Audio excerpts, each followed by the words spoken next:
Poytaxt ko'chalarida yo'l harakati xavfsizligi va ekologiya talablariga amal qilishni ta'minlash maqsadida huquqni muhofaza qiluvchi organlar tomonidan navbatdagi reyd tadbirlari o'tkazildi.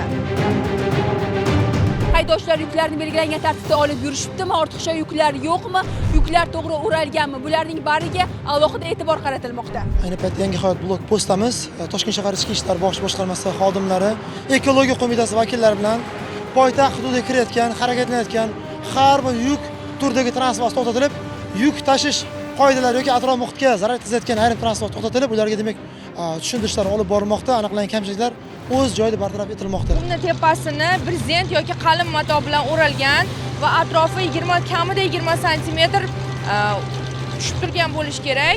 Yirtilib ketdi-da, yopib yotdim. Brezent bu faqat setka material, mahsulot, lekin brezent yoki qalin mato deyilgan. Bilasiz, xabaringiz bor-a?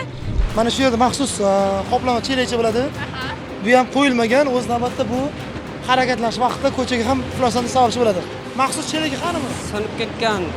Qanaqa qilasiz?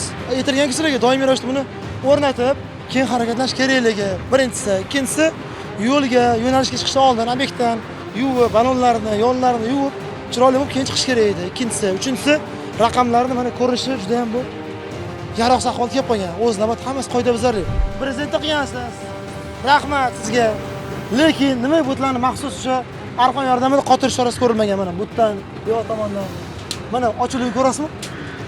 Men bilmas edim, lekin yaxshi yopilsa bo'ldi, yurardim.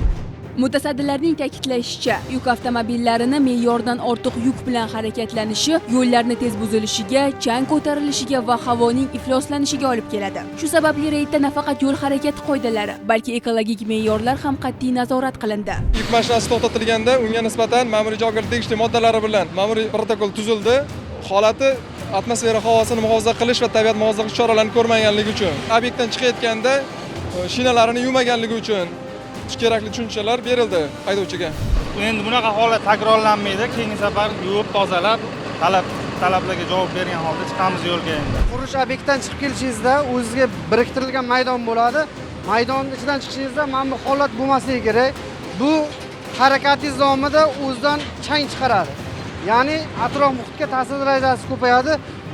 Bu bilan ma'muriy javobgarlikka tortish to'g'risidagi qonun 95-moddasi bilan sizga nisbatan ma'muriy bayonnoma rasmiylashtirildi. Asosli deb o'ylayman. Atrof muhitga zarar keltiruvchi narsalar asosli deb o'ylayman. Qoidabuzarlik sodir etgan haydovchilarga nisbatan tegishli tartibda ma'muriy bayonnomalar rasmiylashtirildi. Yurtlarda yurtdoshlarimizdan belgilangan yo'l harakat qoidalariga hamda atrof muhitni tozaligiga rioya qilib, yuk tashish qoidasiga rioya qilishdan so'rab qolamiz.